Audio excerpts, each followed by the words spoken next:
Welcome to the first of our 4 Google Hangout series on the Colorado Ludlow Massacre. I'm Peggy O'Neill-Jones, Director of the Teaching with Primary Sources program at Metropolitan State College of Denver. This program is sponsored by the Library of Congress at Metro State, the History Colorado, the Denver Post, and the TPS Teachers Network. While the Ludlow Massacre is a Colorado event, it happened in the context of our ever-growing dependence on fossil fuel and the national and international labor relations connected with extracting that fuel from the earth. The 4 Google Hangout series will help teachers build historical background and an overall understanding of the Ludlow Massacre. On July 22nd, we will host a day-long classroom experience for educators at History Colorado, and then a field trip to the Ludlow site on October 11th. An ongoing discussion and sharing of teaching ideas will take place in the TPS Teachers Network, which is a social media site. So please join us for all of these exceptional professional development opportunities. And now on to our program. We have a really exciting speaker today. Dr. Thomas Andrews specializes in social and environmental history of the American West and is associate professor at the University of Colorado at Boulder. His book, Killing for Coal, America's Deadliest Labor War, constitutes the first full-fledged environmental history of labor struggle. Taking as its point of departure the spiraling violence between coal miners and mining companies during the Ludlow Massacre and the Colorado Coalfield War of 1913-14, the book probes the origins of fossil fuel dependency in the American West, the role of workplace environments shaping miner solidarity, and the coalescence of migrant laborers from more than 30 nations into a militant fighting force. Killing for Coal has been awarded the George Perkin Marsh Prize by the American Society for Environmental History, the Vincent DeSantis Prize from the Society for the History for the Gilded Age and Progressive Era, and the Carolyn Bancroft Prize in Western History from the Denver Public Library, and the Bancroft Prize from Columbia University, and other honors. So with that, I want to present Dr. Thomas Andrews. Thomas, the stage is yours. All right, thank you, Peggy. I want to thank Teaching with Primary Sources and the Library of Congress for inviting me to do this. This is going to be a lot of fun, not only today's Hangout, but also the other events. So what I want to do then is I'm going to start off just by giving a real sort of quick and dirty overview of the Ludlow Massacre and the Colorado Coalfield War. I'm going to talk a little bit about why these events matter to me, and then we're going to open it up for questions. So for the most part, hopefully this will be a conversation, but I'm going to start off by giving you a little bit of context and a little bit of framing material. So for starters, what was Ludlow? What happened on April 20th of 1914 in the foothills of southern Colorado? Like a lot of historical questions, this one actually is not so simple to answer.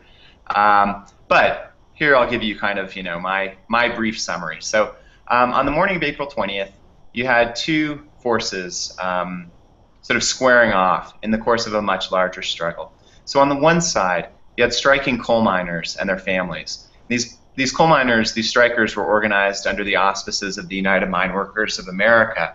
At the time, the UMWA was the largest union in the United States. It was an industrial union, which meant that its goal was to organize workers across all sorts of divides, workers who did different jobs in and around the coal mines, workers of different races and different ethnicities. The UMWA was basically a kind of big tent union that tried to involve everybody in the coal industry. So on the one side of this struggle, you had the nation's largest union. On the other side of the struggle, you had several large coal operators. The largest coal operator in southern Colorado was the Colorado Fuel and Iron Company. And since 1903, CF&I, as it was known, had been controlled by the Rockefeller family. So the Rockefeller families were the controlling shareholders in CF&I. So this was a struggle between the nation's largest union and its wealthiest and most powerful family of sort of industrial oligarchs. So this was a conflict that once it began in September of 1913, hit national headlines pretty much immediately. And the reason that this was such a big deal was because, this strike embodied the larger struggle in the late 1800s and early 1900s between capitalists on the one hand and labor unions on the other. Many Americans, most sort of American intellectuals believed that this was the struggle that would determine the future in which the United States would go. And so even though southern Colorado was quite a remote place then, as it still is today, the events that were unfolding there really hit at issues that were central to the entire nation, and in some ways to the kind of international context as well, which we can get to later. So the strike begins in September of 1913. Most coal miners by that point lived in company towns, what were known at the time often as closed camps. And in these company towns, workers lived in housing that was owned by the companies. And they had lease clauses that provided for their eviction once they went on strike. So as soon as they went on strike, most of the miners had to leave their homes. They were essentially rendered homeless by the coal companies. So they went all sorts of places, but the majority of the strikers ended up in tent colonies. There were about a dozen of them up and down the southern Colorado foothills, and the largest tent colony was at Ludlow. So the colony at Ludlow occupied strategic terrain. It was near railroad tracks that led up to several of southern Colorado's largest coal mines. And I should point out, southern Colorado is the most important coal mining region in the American West at this time. So the colony was strategically located to give strikers an opportunity to try to stop the flow of strikebreakers into the mines above. Because the strikers' strategy depended really on shutting off the flow of energy to the broader society. That was the leverage they had in this conflict. They were going up against some very big companies, some very powerful people. And the main advantage they had was that if they could withhold their labor from the mines, they could basically turn off the lights, both literally and figuratively, throughout Colorado and throughout a larger swath of the American West, which was supplied by the Colorado coal mines. The strike was pretty nasty from its inception. The first killing actually occurred even before the strike was declared. But once the strike was declared, there were, both sides committed violence. The strike grew so violent by October that the governor of Colorado, Elias Ammons, was persuaded that it would be a good idea to send in the state militia. So the state militia arrives in late October. When the militia arrived, they were initially seen by workers as a neutral force. Workers hoped that the militia would actually do what workers believed their job would be, which was to keep the peace. And that's actually what happened for several months. But by early 1914, the militia became increasingly beholden to the coal companies. And this happened for a couple of reasons. One is that the coal companies started paying the bills for the militia, essentially. And the second reason was that most National Guardsmen were on 90-day tours of duty. And so, even though, the militiamen who initially came into the strike zone, they were farm boys, they were clerks in Denver. They didn't really have a dog in this fight. But as those guys, it wasn't a pleasant duty. It wasn't a great place to be, camping outside in the dead of winter. And so as the winter progressed, many of the regular militiamen mustered out of the force. And so by early 1914, the militia became increasingly controlled by the coal companies. Now, sort of fast forward to April 20th. What happened that day, to the best that we can figure it, to the best that we can determine at this point, is that an altercation began that morning between basically the leader of the militia and the leader of the strikers, Louis Tikas.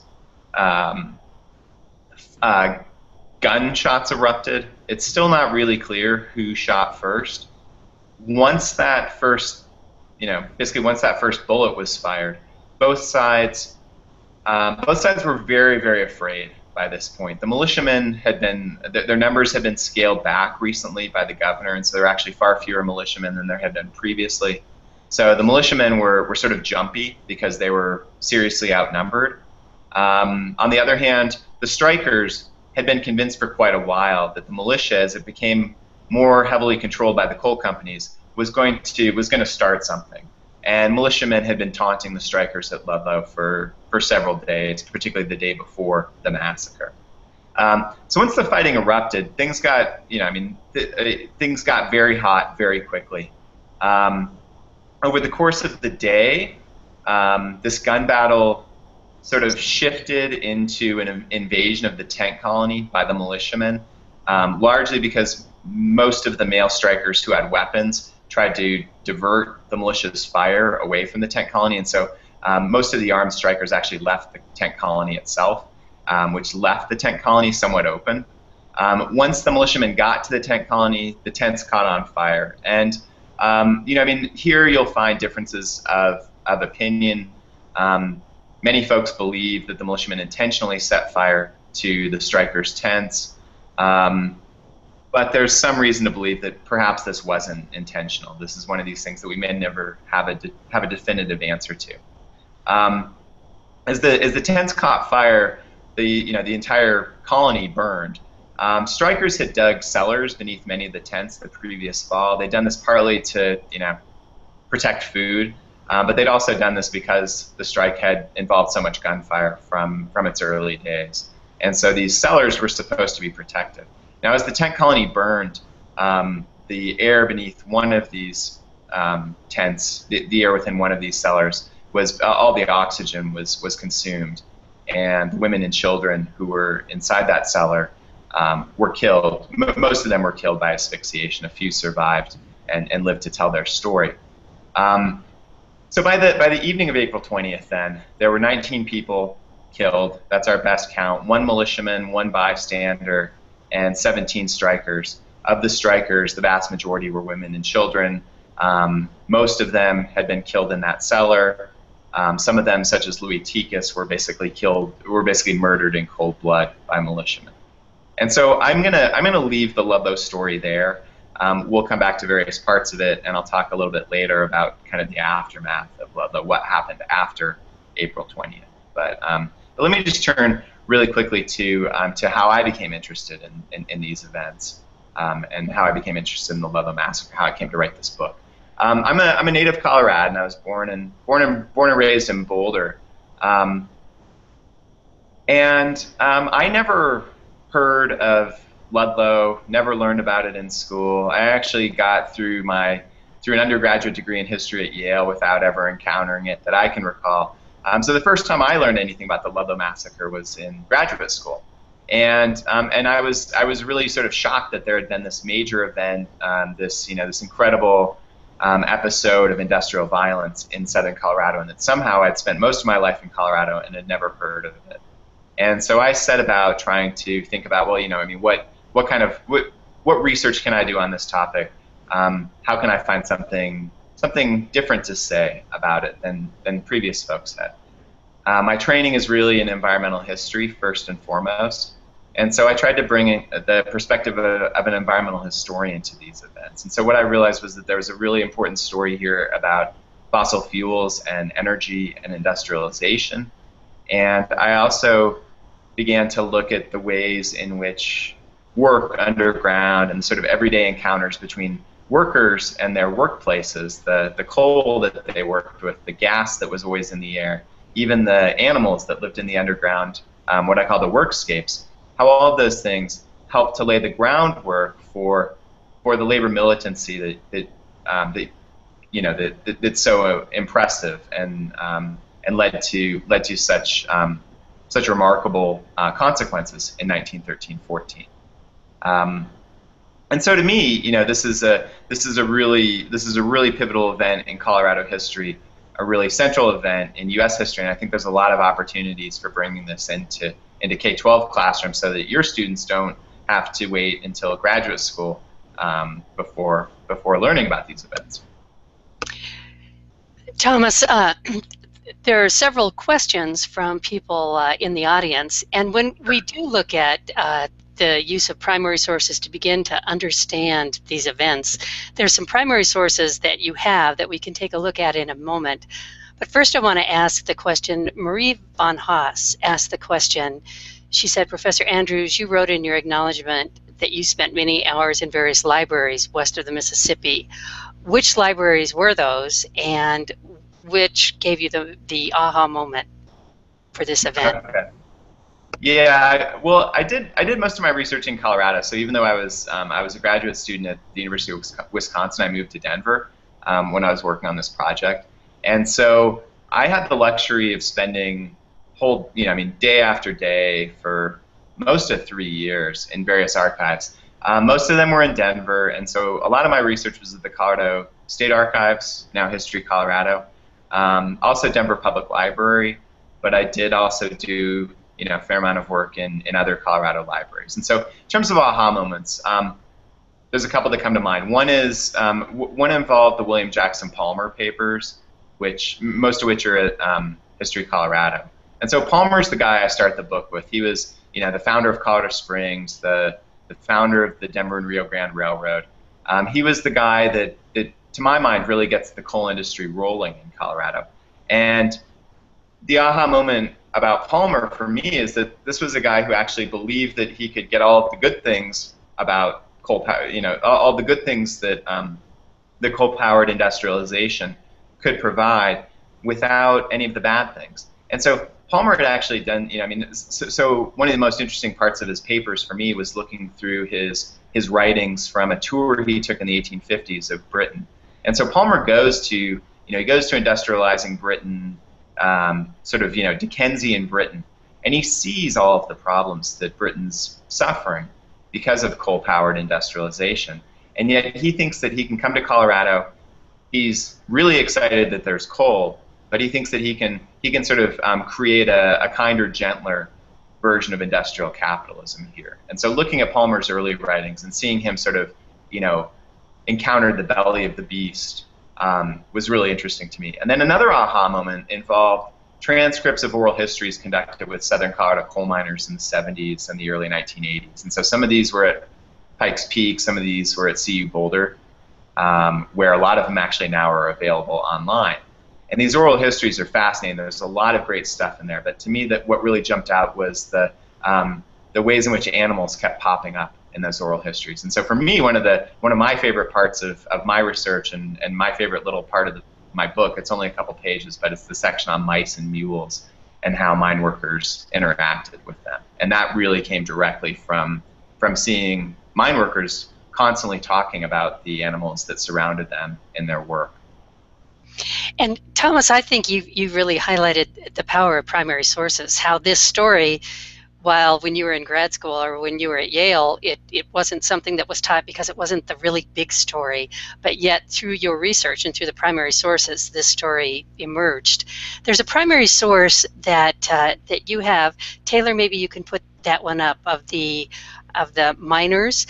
And Thomas, maybe you could talk a little bit, because we are trying to work with teachers in terms of not only giving them the historical background of Ludlow, but how to help students have these big aha moments and these stories emerge just the way Ludlow emerged for you.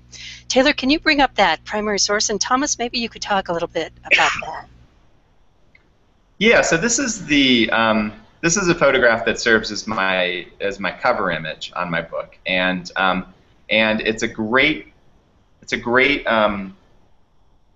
it serves wonderfully for that purpose, because first of all, it's just visually striking.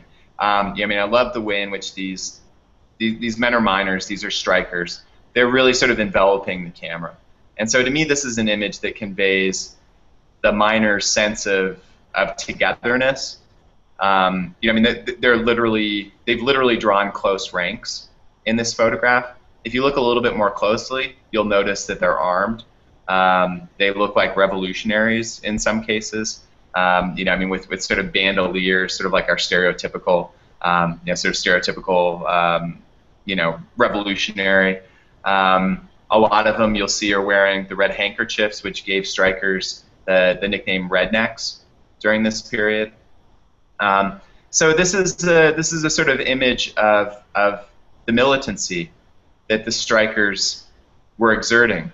Now, what's especially important about this, though, and to me, the way in which this image exemplifies the ahas that primary sources can provide, is that this image was taken more than a week after the Ludlow massacre.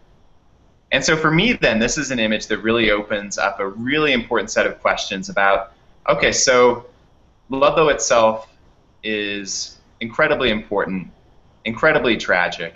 But what happened next? I mean, how did strikers respond to the violence that was inflicted upon them on April 20th? And what happened was they started heading into the foothills. They started, I mean, so the Ludlow tent colony was destroyed, but strikers regrouped. Word spread very, very quickly of what was happening there. So even in the course of the day of April 20th, miners throughout southern Colorado were learning that the militia had attacked the colony, that the colony later that day had caught fire. By the next morning, it became clear that many women and children had been killed in this struggle. And this was an affront to the miners' manhood. It was an affront to their sort of dignity as working people. It was an offense to their status as American citizens, as Colorado residents. And so they banded together and they started fighting.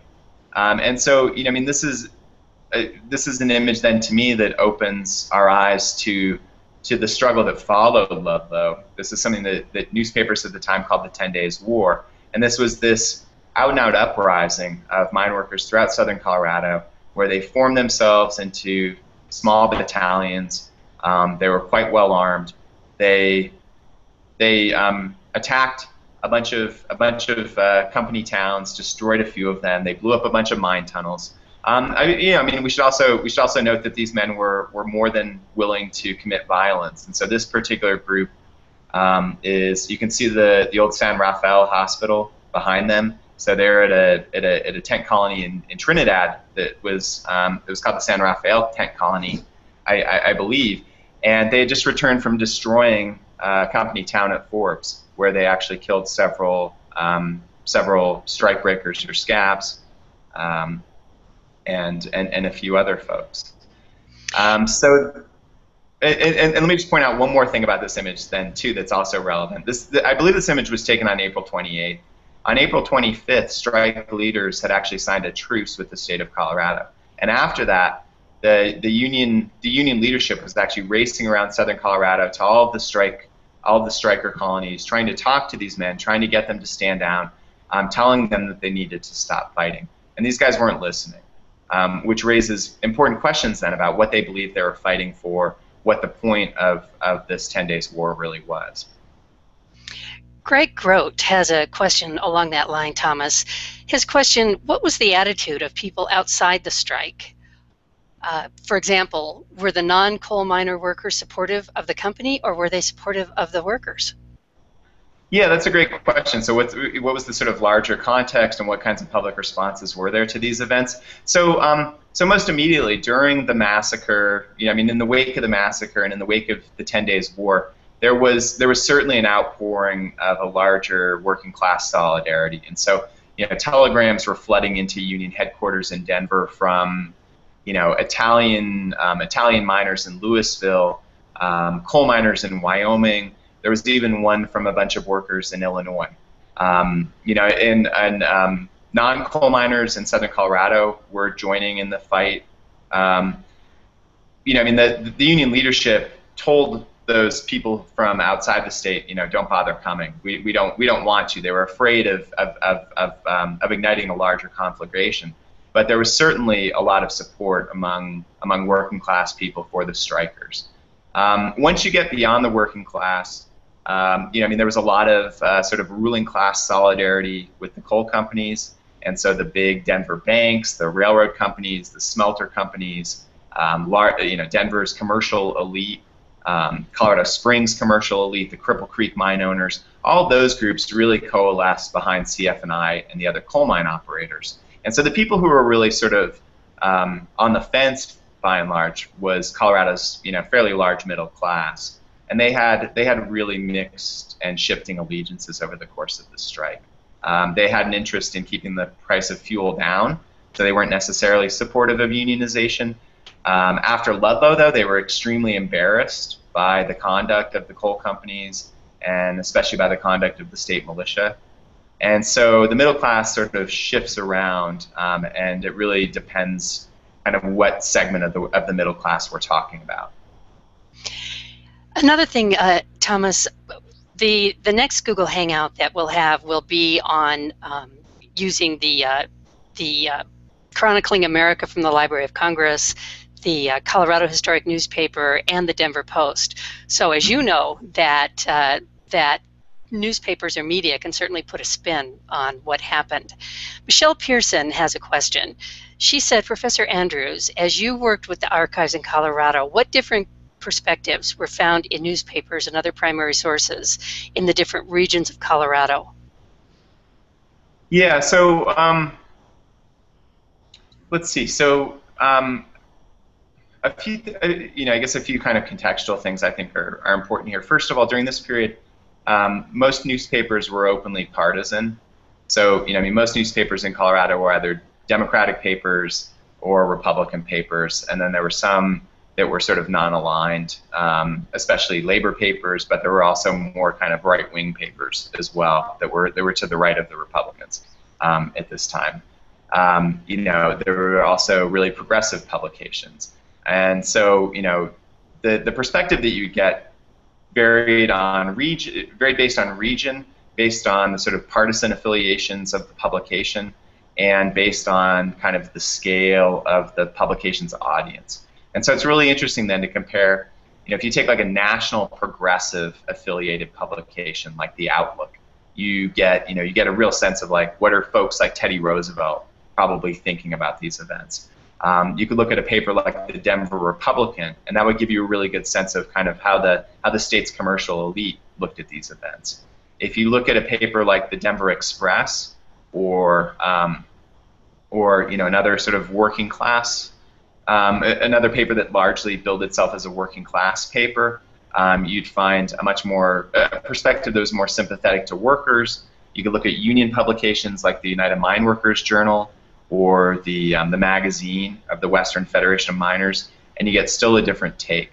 And so to me, there's not a huge regional spin. The biggest regional spin, I guess the biggest way in which regions within Colorado inflected news coverage is that in the strike zone itself, most of the papers were really controlled by the coal companies. And so in Trinidad, Walsenburg, it's tough to get a worker's perspective in print. And in Pueblo, the chieftain really sort of towed a CF&I line as well. And so it's, it's tougher to get a kind of union-friendly perspective that's coming from Southern Colorado itself during this time. Let's move back a little bit to Ludlow itself. And Chad Allen has a question. Yeah. He said, I'm aware that the tent colony itself was a melting pot of various ethnicities from primarily European nations. Was there an African American or Chinese presence in Ludlow? And if so, what kind of role did they play in Ludlow? Yeah, that's an important question. So in Ludlow itself, in Southern Colorado, basically, there was not a large Chinese American presence in the mines. Chinese Americans had been introduced, they've been brought into the mines in South Park, for instance, around Como in the 1880s. They were, of course, important in the Union Pacific mines in Wyoming prior to the Rock Springs Massacre in 1884, 1885. But by and large, there weren't many Chinese miners in Southern Colorado. There were quite a few Japanese and Korean miners. I have not found, I've found very few mentions of Asian Americans participating in the strike on the Union side in 1913-14. Now, by this point in Wyoming, actually, a lot of Japanese American miners were members of the United Mine Workers, and the United Mine Workers was ostensibly open to miners of all races and ethnicities. In practice, that wasn't always the case. But I haven't really found much in the way of Asian miners in the tent colonies. Several Japanese miners were actually victims of the men on my cover at Forbes, and so quite a few of the strikebreakers who were killed in the 10 Days War actually were of Asian descent.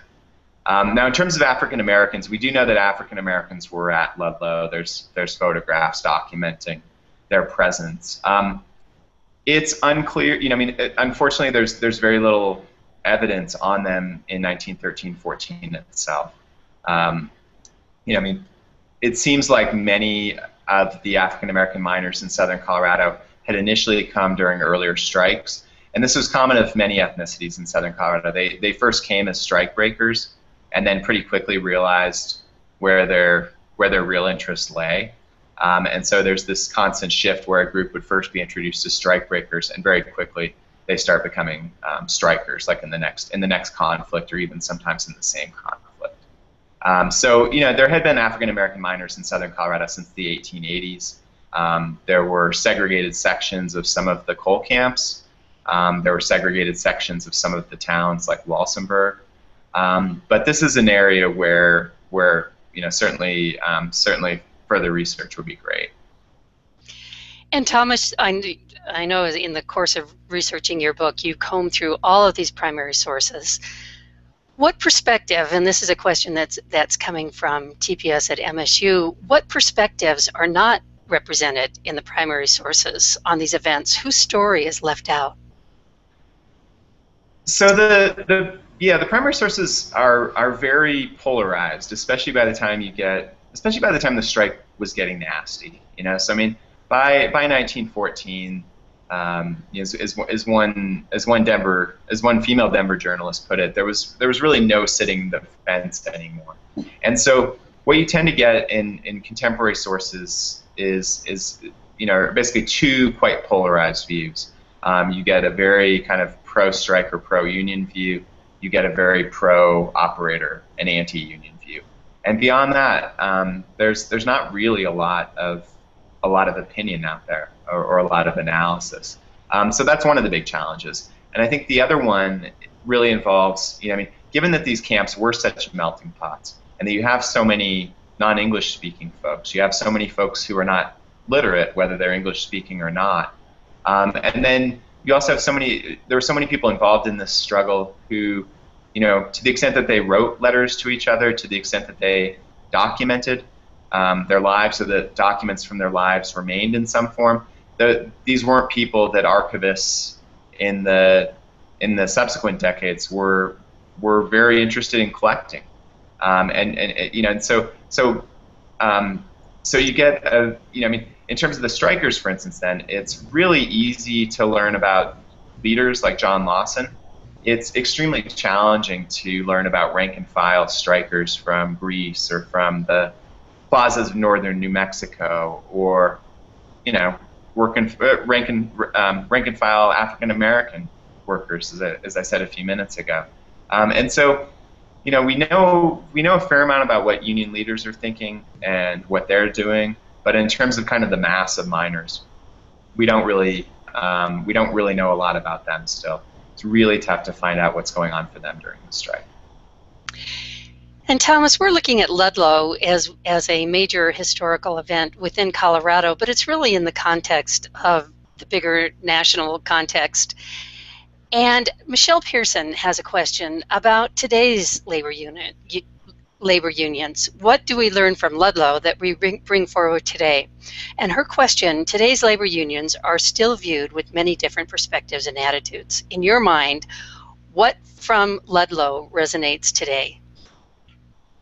Yes, I mean, one way to think of Ludlow, and to bring it into a present-day context, is Ludlow's. You can certainly make a strong case that Ludlow is a dramatic example of what happened in American history when there wasn't a framework that made it easy for workers to organize and to have their unions recognized. So, before that whole kind of New Deal, Wagner Act, National Labor Relations Board system came into effect, this is what happened all too often when workers and companies squared off. Things got very chaotic. They often got violent. I mean, Ludlow is by no means exceptional. It's actually part of a much bigger string of deadly labor conflicts. And so, we can see then that before a sort of more formalized, more organized system of labor relations, there were sort of dangerous possibilities in the ways in which workers and companies interacted. I think this is also a great example of why unions are important and why unions matter. So I mean, we can, I mean, it's easy to look at the various faults of unions in recent decades. The sort of ways in which maybe they've, I mean, the ways in which they, for instance, may have made it more difficult for certain American industries to compete internationally against countries where workers are not unionized. So I mean, we can certainly cast a lot of blame on American unions. We can think of the corruption of the Teamsters under Jimmy Hoffa, all of those kinds of stories. And yet, in the absence of unions, I think it's very clear that rank and file Americans, that the working classes, were subjected to much greater harms in the workplace, and had much lower standards of living than they would after the New Deal. One thing about Ludlow is we talk about it with the labor strike and all of the other context around that. But Don Seigan, I hope I pronounced his name right, he has a two-part question.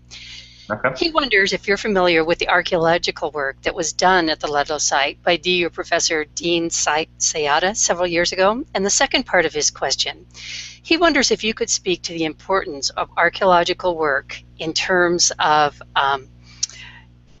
the work, sorry, but the questions keep moving. If you could speak to the importance of the archaeological work that you see and the paradox of balancing such important digs, both Ludlow and Sand Creek, with the cultural sensitivity about respecting these sites. Women and children did die at Ludlow, so maybe you could talk a little bit about respecting the sites and what happened there. Okay, yeah, I mean, I'm definitely familiar with Dean Sayada and his the work that he and his students have been doing over several years. I mean, most of their work's done now in terms of the actual digging, but they have a huge backlog of artifacts that they're still analyzing and all of that. So yeah, and I mean, I think one of the things that research has done is it I mean, those material objects do give us insights into the sorts of everyday people that I was earlier saying are poorly represented in the documentary evidence in particular. And so I mean, objects, even the sort of arrangement of space within the tent colony can really provide important clues that can open up insights that we can't necessarily answer in other ways. And so I think that research is really valuable. I think the cultural issues and the issues of sensitivity, they're really important. I think there are significant differences between Ludlow and Sand Creek. I think that in the case of Sand Creek, you have, I mean, there's organized survivor associations. There's sort of I mean, even larger issues of ongoing cultural conflict and ongoing political subjugation that always come into play with Sand Creek. And Ludlow has sort of bits and pieces of that, but it has a much different feel. So I think that, I mean, I very much think that Ludlow is a sacred site to the American labor movement. I think, I mean, it's sacred ground to me. But I think that the sort of meaning of that sacredness is somewhat different for Ludlow than it is for Sand Creek. Now, in terms of what that means for how you should, sort of how archaeologists should do their work, I guess I don't feel like I have enough sort of expertise in those archaeological issues to really have a valid opinion there. And Thomas, because we want students to do what you did in terms of connecting with primary sources and really uncovering an event and what it means through the power of those primary sources, our question, what do students need to grasp in terms of context before they start digging into documents and primary sources? Yeah, so I mean, I think in this case, they need to know a little bit about they need to know a little bit about a couple of things. So the first one is, I think they need a sense of why coal mattered, why coal was so significant to people at this time. So why is this stuff worth fighting for? And so, I think there then it's important to give them a sense of industrialization, what industrialization was, how important fossil fuels were to industrialization in the American West as in other regions of the world. I think secondly, they need to have a sense of I guess kind of the cultural context, so that incredible demand for fossil fuels in the West meant that coal companies were really anxious to hire people. Coal companies were also anxious to prevent workers from organizing, and so coal companies deliberately tried to sort of mix people from different places. And so I think it's really important that students have a sense of just how many different peoples there were in this area, and some sense of how the challenges that posed for labor organization. And then I think the final thing would be that students need a sense of the larger issues that were emerging at this time, or not emerging at this time, that were really coming to a head at this time in history, between organized workers, the sort of large capitalists, and the state. Because this really was, in a lot of ways, the pivotal struggle, most people believed, for the United States going forward, was what was the best way in which corporations, unions, and governments could interact. What should that look like? And we have about 4 minutes left. I want to follow up with a few follow-up questions. Sam Westerdale, he said he wonders, are you currently researching an event as in-depth as Ludlow? And if not, what would you further like to investigate within Colorado history? Okay, so I'm not doing an event book right now. I'm trying to finish, and I'm fairly close to finishing a book that's a very place-centered book. And so instead of looking at, instead of sort of beginning with an event and then sort of delving into it, which is what Killing for Coal does, it's sort of framed with Ludlow, but most of the book isn't really about Ludlow itself. What I'm doing in this next project is I'm taking a little stretch of ground, which is the Colorado River Valley north of Grand Lake within Rocky Mountain National Park, and I'm looking at it over a very long period of time. But within that story, there's certainly some events that have emerged that I want to know more about, that I'm trying to learn more about, but I'm not sure if I'll really kind of exhaust in this book. So one of those is the Ute War in 1879 that led to the dispossession of the Utes, or the Nooch, from most of Colorado.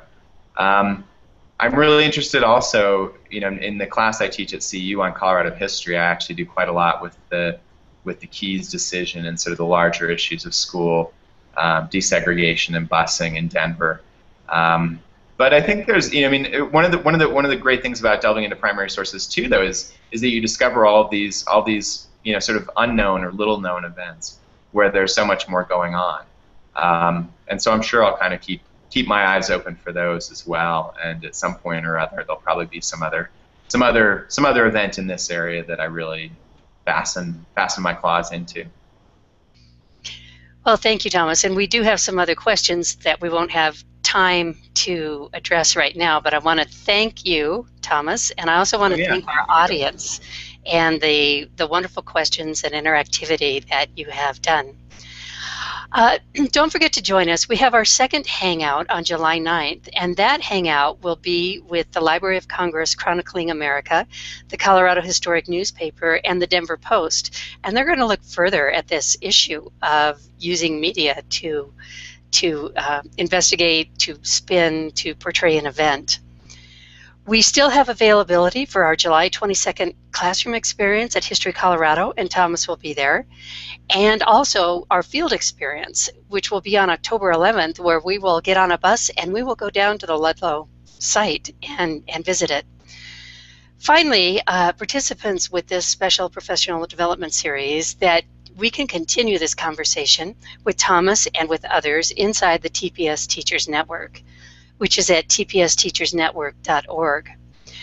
If you would like to register or be part for further information, please visit the Colorado NIE, Newspapers and Education, coloradonie.com/Ludlow, where you can sign up for the events. And I want to thank you. We'll end this first Google Hangout. And Thomas, thank you so much for pioneering this with us.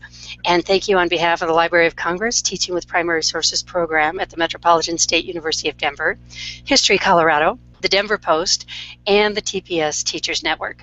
Thank you. Thanks.